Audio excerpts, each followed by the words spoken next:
ginagawa niyo dyan? Tama-tama, dapat pala. Harapin mo lang eh. Ito kasi gusto namin putulin, pero yung pagpapapunta doon. Ay, madali lang yan, pre. Basic lang yan. Hindi kasi pwede rito. Oo, kasi tatama dyan. Akin na dito ita. sa...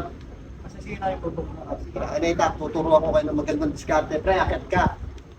Pag akit mo, dito yung bagsak mo ha. Ay, hilahin mo, para magkapabigat ka papunta dito, ano? Para may pabigat. Oo, dito akit ka doon. Tapos pag akit mo sa taas, hilahin mo ng gano'n, saka ako puputulin.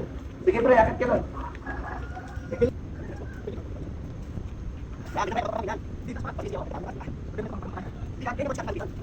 Hoy, taga lang! Baka pati ako bumagsak.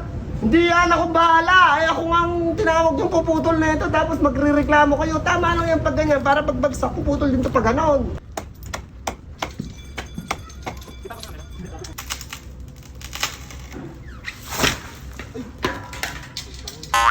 Nasabi ko na nga ba eh, pati ako babagsak.